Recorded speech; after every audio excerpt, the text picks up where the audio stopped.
So today we are going over the quantum class from December 4th, 2017. So let me just get my notes set up here. So we start with going over an idea that we had addressed before with more detail. So we go over the meaning and the significance of unitary transformations. So a unitary transformation is basically a transformation matrix that we can use to convert from one basis to another. So convert matrices. We had addressed before that there are some problems, such as finding eigenvalues, that are difficult to solve in one matrix or in one basis, but easy to solve in another basis. You can rotate a matrix into the basis of its eigenfunctions, and then the eigenvalues will just be the diagonal elements. So learning how to do something like that, how to do that transformation, is going to be useful. So we define the unitary operator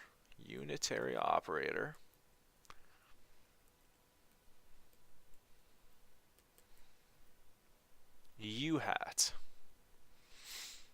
Now, we had defined earlier in our section on matrix representation that for a unitary operator, U hat inverse is equal to U hat dagger.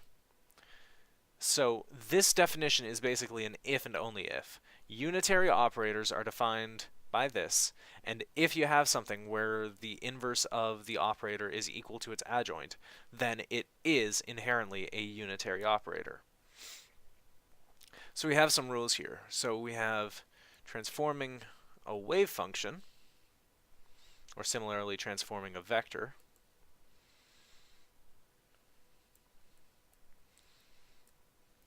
So for transforming a wave function, we get capital psi prime is equal to U hat psi. And for transforming operators,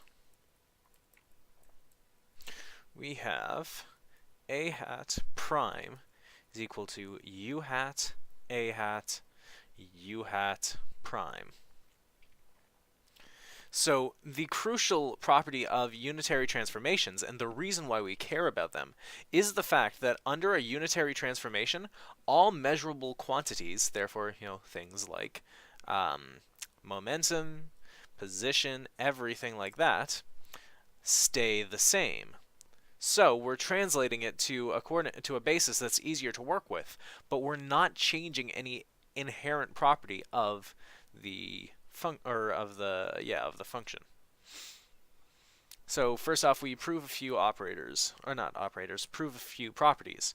So we start off with, if A is Hermitian, then A prime is Hermitian. We can see that by A prime adjoint is equal to the adjoint of UA U adjoint, which, when we take the adjoint of something like this, we switch around the order, we reverse the order. So you get U adjoint adjoint, A adjoint, U adjoint. When you take the adjoint of an adjoint, you just get U. So you get U, A adjoint, U adjoint. And if A is Hermitian, as we established when we started, then we have that A adjoint is equal to A, so we get U, A, U adjoint, which is equal to A prime. Therefore, A prime adjoint is equal to A prime. Now we want to show that operator equations are unchanged. So let's define A as being equal to C1 times B hat. Let's call that an operator. C1 times B hat, some operator B hat, plus C2, not B, C2 C hat D hat. Now, if we take the transformation of A, we get U A U adjoint, which is then equal to U C1 B hat plus C2 C hat D hat U adjoint, which is equal to, now it's important, C1 and C2 are scalars, so we can move those around at will.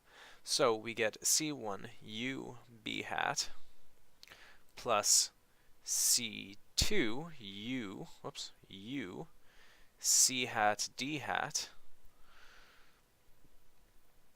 all times U adjoint, which is equal to C1 U B hat U adjoint plus C2 U C D, C hat D hat U adjoint, which is equal to C1 B prime plus C2 C hat D hat prime.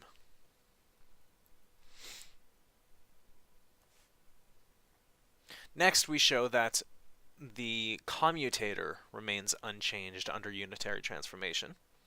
So we have A prime B prime is equal to A prime B prime minus B prime A prime, which is equal to UA U dagger UB U dagger minus UB U dagger UA U dagger. So we know that the adjoint of the unitary transformation is equal to its inverse. So U dagger is U inverse. So we have U inverse times U, which is the identity operator. So these disappear. And another. So we get equals UAB U dagger minus UBA U dagger, which is equal to UAB minus BA U dagger. AB minus BA, we established previously, that's a constant. That is going to be the constant of the commutator. So that's going to be some commutator C, U dagger, which is just equal to C. So if the commutator of A and B is equal to C, then the commutator of A prime and B prime is equal to C as well. Next, we show that the eigenvalues of a transformed matrix under unitary transformation is the same. Our eigenvalues are the same, rather. So we have A psi n is equal to an psi n. Actually, this should be a lowercase psi, which I indicate with the extra scribbliness. Next, we're going to multiply the left side by u.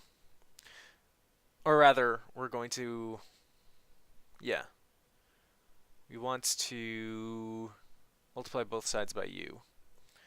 So we can do u a psi n, which is equal to u a n psi n. And what we can also do is put in a u dagger u in here, since this is essentially just putting in a 1. So we get u, you can rewrite this as ua u dagger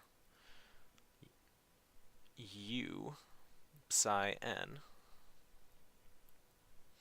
which is equal to, let's see here, equal to an times u psi n,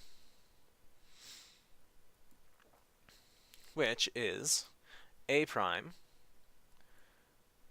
psi n prime is equal to an psi n prime.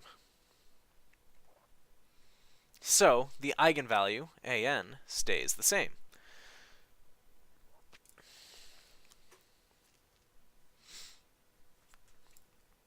Next, we show that all matrix elements of the form x a psi remain unchanged. So we have x prime, a prime, psi prime, which is then equal to u x u dagger u a u dagger u psi. We're taking the transform of all of these. Since psi is a wave function, we don't do the full shebang to it. We just use the unitary transformation on it, which is then equal to uxu dagger. Now note that when we bring in this u dagger into the ket, the u dagger multiplies the u and disappears. So we get a ket of ua psi. Then this side here is the adjoint of ket. Oops. It's the adjoint of ket x prime ua psi, which is equal to ux ket adjoint ua psi, which is equal to x u dagger, or u adjoint, times, we bring this u out of the ket here, u a psi, which is equal to x a psi.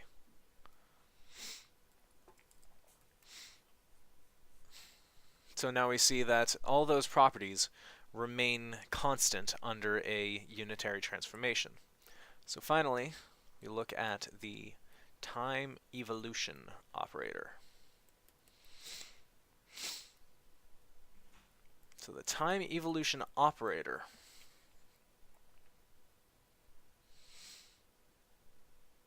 So we begin by looking at the Schrodinger equation, IH bar d psi of t by dt is equal to the Hamiltonian times psi of t. This is linear in time. So what that essentially means is that whatever psi of t naught is, whatever psi is at the initial moment of our context, of our situation, of our system, is going to be that initial condition, that initial psi, determines psi of t. So if we know the initial conditions, then we can figure out what happens to psi for the rest of time. So what we want is to define psi of t as being some function, which we're calling u, t naught, times our initial psi of t naught. We know some properties, and sorry, one moment. We call this u is the time evolution operator.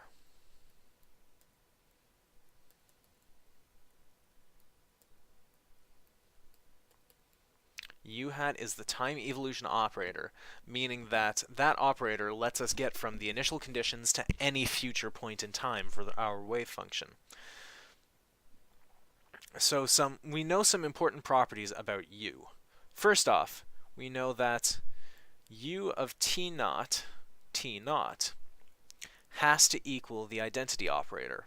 If we're transforming from initial time to initial time, our wave function shouldn't be changing. We're returning to where we started. We also know that u hat of t naught inverse is equal to u hat of t naught t, basically saying that if we apply the inverse of our transformation, then we can get back to our initial conditions. So we can use f to move to any time, and then we can use f inverse to get back to the start. So to find u, we need to have an equation of motion. So we start off with the Schrodinger equation, the time-dependent one, that is equal to the Hamiltonian times psi of t. Then we multiply both sides by our time evolution operator, d by dt. Actually, no, we don't. Sorry. We sub in what we had up here. Psi of t is equal to u hat t t naught psi of t naught. So we have u hat of t t naught psi of t naught, one more bracket there, is equal to h hat u hat of t t naught psi of t naught, which is equal to I h bar d u hat t t naught over dt, which is equal to h hat u hat of t t naught. So what this is now, this is a differential equation.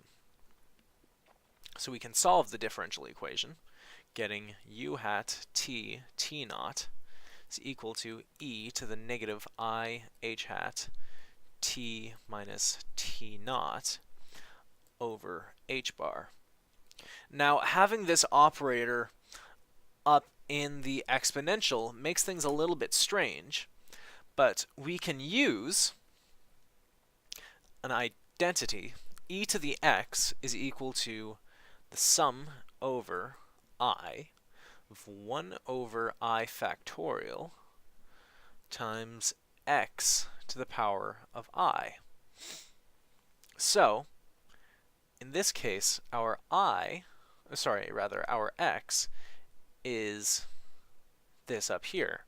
So, e to the negative I h hat t minus t naught over h bar is equal to sum over I of 1 over I times negative I h hat t minus t naught all over h bar to the power of I.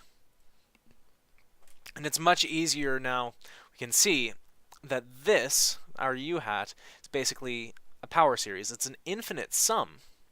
We have an infinite number of terms, but that means that we can approximate it. Let me just fix up that sum sign, because that's bugging me. Okay, whatever, it's not going to be pretty. We can approximate it with however many terms necessary.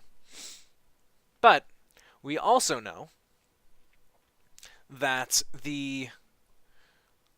going way, way back, one of our first most important functions, or equations, was h hat psi is equal to en psi. So, if we act on psi with our unitary transformation here, with our time evolution transformation, we get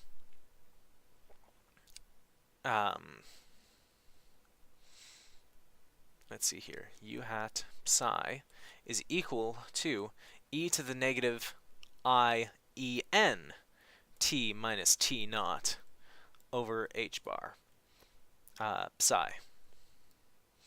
So, having en instead of an operator makes things much easier. En is just a scalar.